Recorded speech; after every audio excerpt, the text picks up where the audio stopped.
Labdien, Normons Ozoliņš. Un tā kā es solīju, man ir kāds sapnis atkal. Man Facebooks izdzēsa 2 pravietiskus sapņus par baznīcu. Un pagājušā naktī man Dievs deva jaunu sapni, arī par baznīcu. Tas ir līdzīgi kā Jeremijas 36. nodaļā ir rakstīts, kad ķēniņš sadedzināja Jeremijas pravietojumu.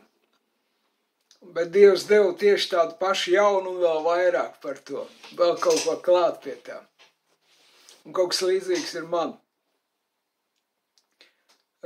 Tātad sapnī es atrados tajā baznīcā Saldū, Skrundas ielā, tātad Mārtiņa Lutera baznīcā, kur kādreiz dzīvoja arhibīskaps Jānis Vanaks. Es tur arī pēc viņa dzīvoju. Un es redzu tajā sapnī, kad tā nav tā pati baznīca, bet tā ir baznīca, ja? Bet tas dzīvoklis ir tajā baznīcas spārnā.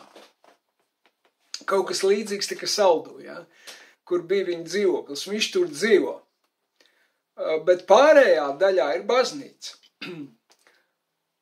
Bet tas interesējās, ka tā baznīcas daļa izskatās tagad tāds šķūnis, ja? Tāds, kas knapi turās kopā.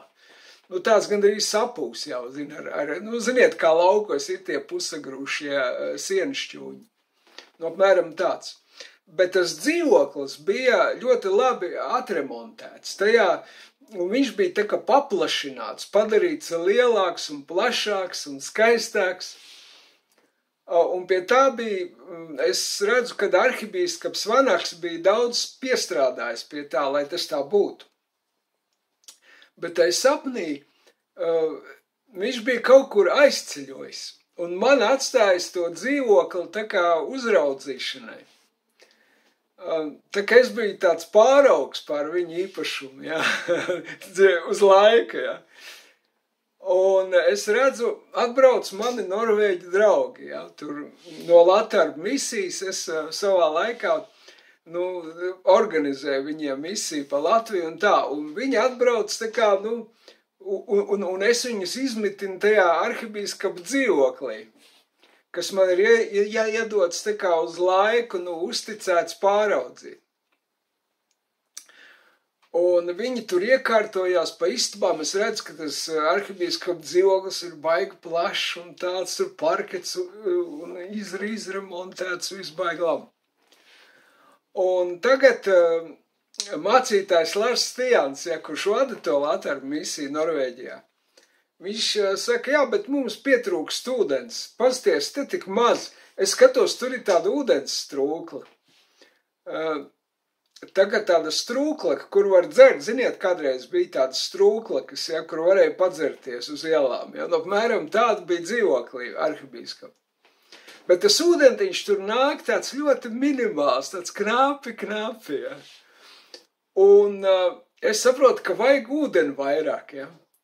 Un es meklēju, kā lai dabūtu ūdeni. Es nekad te neesmu darbojies pie šās strūklas. Un pēkšņi es atrodu kaut kādu pedāli, kur neviens vēl nav minis līdz manīm. Un tas ir tāds sens aizvēsturis bez mazā. Ja?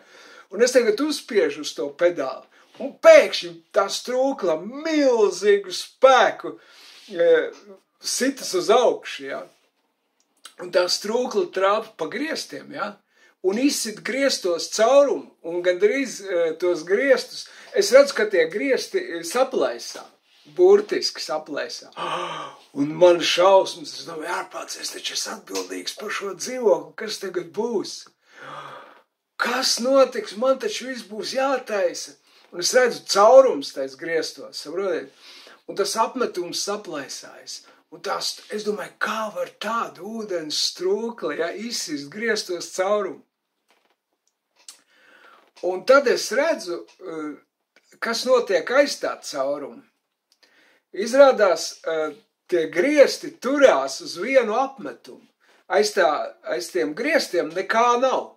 Pilnīgs tukšums. Es domāju, kā nav pat pārseguma nav. Ir sasista vienkārši skale, un uz tiem skaliem ir uzlikts apmetums. Un viss.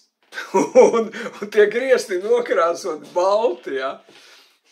Un aiz tiem griestiem nekā nav, tur ir bēniņi, visi, un tie griesti tik plāni, ja, nu, tas apmetums, ja, ir tik plāns.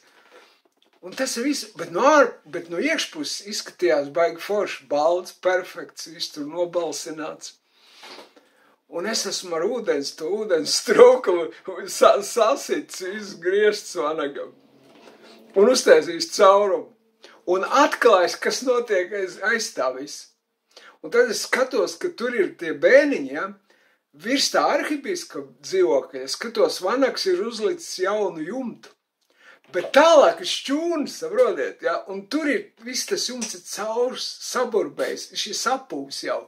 Viņš ir vienos caurumos, bet tur, kur vanags dzīvo, tur ir baigi forši nomainīts. Es domāju, labi, ka tie norvēģi nezin, kāds ir tas tālāk, kāds tas jumts ir. Un tie norvēģi saka, kā nav pat pārsegu, un tāpēc jau viņi saka, nav jau ko brīnīties, ka šeit ir ziemā tik augsts, jo tur nav nekāda siltumizolācija, nav jau uz ko to slikt, jo pārsegumu nav, ir tikai griestu apmetums un viss. Un tad es pamodos, ja, un tad es sapratu, ko tas nozīmē. Redz, tas ir tā, kā baznīca izskatās, ja, tā arhibīskapa daļa, tur, kur viņš dzīvo, tur, kur tā viņa teritorija, tā ir sakopta. Bet tālāk ir pilnīgs šķūnis, ja. Tas ir līdzība par to, kāda izskatās luterāņu baznīca. Un kā pravieši Ecehela grāmatā rakstīts, ka pravieši noziež ar kaļķiem tās plaisas. Viņi uztais tā, lai labi izskatās. Bet viņi nestājas paši tais plaisās. Viņi uztais to fasādu, lai labi izskatās. Un tā vanags ir uztaisījis baznīcu, lai labi izskatās. Bet viņam vienalga, kas aiz tā izskatās stāv, ja? Tur nekā nav. Tur ir tukšums. Tur pat nav pārsegums, saprot? Un tā ūdens strūkla ir tā harizmātiskā kalpošana, ko es veicu luterāņu baznīcā, un tas, ko es daru joprojām. Un tas pedāls ceļais, kur neviens nav lietojis, ir tas, ko es sāku lietot, ko neviens sen nebija lietojis. Es sāku runāt par svēto garu baznīcā. Es sāku runāt par to dzīvo ūdeni, ka tas tika aiznes līdz pat pašiem griestiem, tā teikt, ja, teoloģiskajiem griestiem, līdz pat pašiem augstākajām virsotnēm garīdzniecības baznīcā. Jā. Tā tas bija. Un ar to es esmu salauzis viņu to fasādu, jā, to labi izskatās. Jā. Un es esmu atklājis to, kas notiek aiz tās fasādes, to tukšumu. Ka baznīca ir tukša. Un viņa nav uz kā, viņa ir augsta, tā kā mēs kādreiz teicām mācītājiem, ir tāds teiciens svētās saldētavas. Svētās saldētavas. Tāda viņa ir tā baznīca.